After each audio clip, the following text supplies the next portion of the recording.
pukul 13 waktu Indonesia Barat. Radio Republik Indonesia Palembang dengan Warta Berita.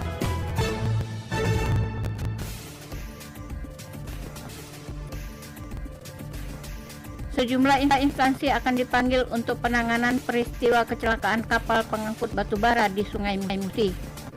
Pasca libur putaran kedua, Sriwijaya FC memulai latihan kembali.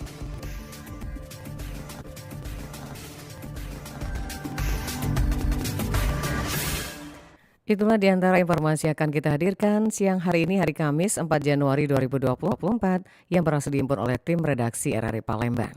Bersama Sena Diar, inilah Warta Berita selengkapnya.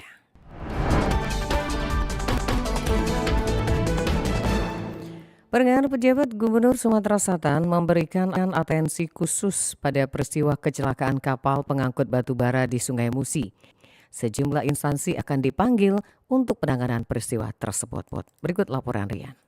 Pejabat Gubernur Sumatera Selatan Agus Fatoni segera mengkoordinasikan penanganan peristiwa kecelakaan kapal pengangkut batubara di Sungai Musi yang menabrak dermaga hingga menimbulkan kerusakan.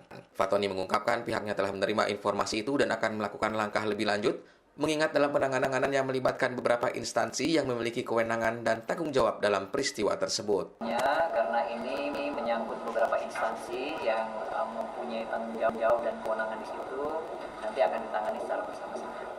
Diketahui tongkang bermuatan batubara lepas kendali dari kapal tugboat HPS dan menabrak dermaga penumpang di kawasan 7 Ulu Palembang Selasa lalu.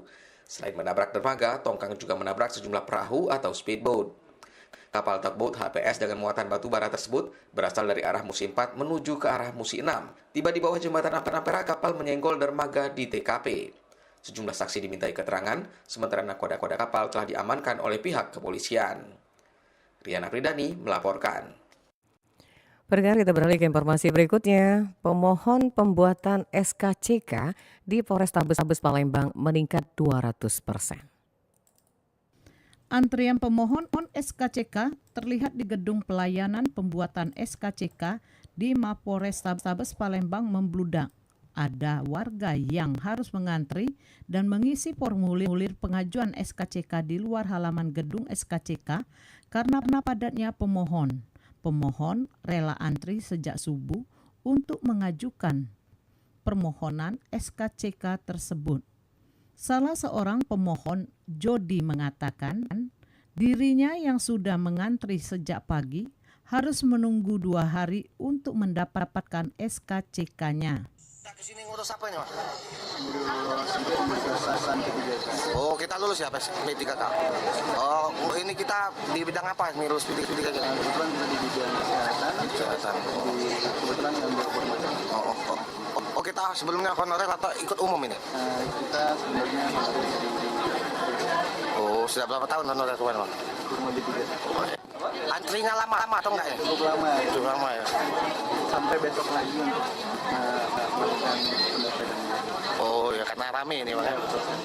Sementara Kasat Intelkam Polrestabes Palembang AKBP Yulianto menerangkan pemohon pembuat SKCK meningkat sampai 200% yang biasanya satu hari 150 sampai 200 pemohon. Sejak seminggu terakhir mencapai 700 pemohon per hari. Pemohon SKCK lebih banyak lah ya, lebih banyak daripada hari-hari sebelumnya. Ini disebabkan karena adanya kelulusan dari P3K ya, P3K yang mana salah satu syaratnya itu mereka itu harus melampirkan SKCK. Jadi untuk pemohon SKCK ini yang ada di pelayanan Satintelkam Polrestabes kurang lebih sebanyak 700 pemohon. Meningkatnya pemohon SKCK setelah pengumuman kelulusan P3K untuk ketersediaan belangko di Polrestabes Palembang masih tersedia sehingga pemohon tidak perlu khawatir. Lamsihar Silitonga melaporkan.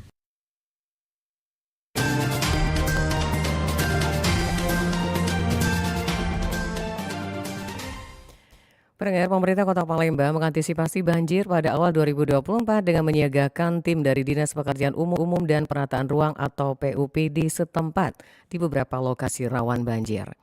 Penjabat Wali Kota Palembang, Ratu Dewa mengaku telah menyiagakan tim di beberapa lokasi rawan banjir di Kota Palembang melalui Dinas PUPR Kota Palembang. Ratu Dewa juga mengatakan tim tersebut bersiaga setiap hari sehingga apabila terjadi hujan dengan intensitas yang tinggi atau deras, mereka akan langsung memompa air banjir dan mengantisipasi genangan air di beberapa daerah atau di jalan raya. Ratu Dewa juga mengatakan setidaknya terdapat 6 lokasi paling rawan banjir di Kota Palembang yang secara fokus dijaga oleh tim tersebut. Pendengar, kita beralih ke berita olahraga. Ini ada satu informasi yang akan kita hadirkan untuk Anda melalui Pro 1 RRI Palembang. Pasca libur putaran kedua, Suja FC memulai latihan kembali dan bersiap menghadapi babak playoff degradasi Liga 2 Indonesia.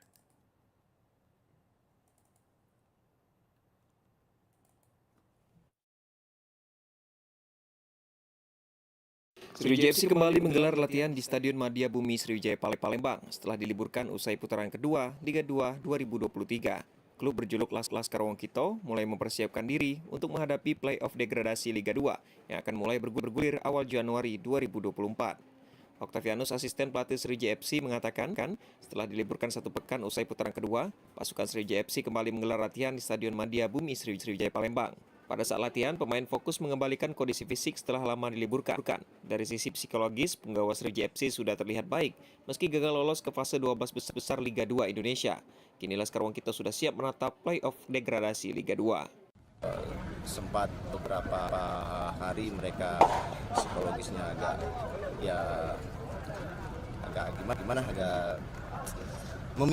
terlalu memikirkan kenapa gagal, tapi hari itu sudah kembali normal lagi dan kita sudah siap lagi untuk playoff. Sriwijaya FC akan melakoni laga perdana di play-off degradasi pada 7 Januari 2024 saat berhadapan dengan PSKC Cimahi di Stadion Gelora Sriwijaya Jakabaring Palembang. Dari Palembang, Heru Rizky melaporkan.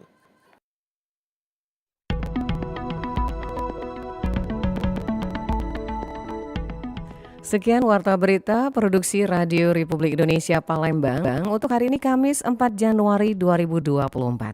Kritik dan saran bisa Anda sampaikan melalui Pro 1 0821 7927 9090. Senadir mengucapkan terima kasih atas perhatian Anda.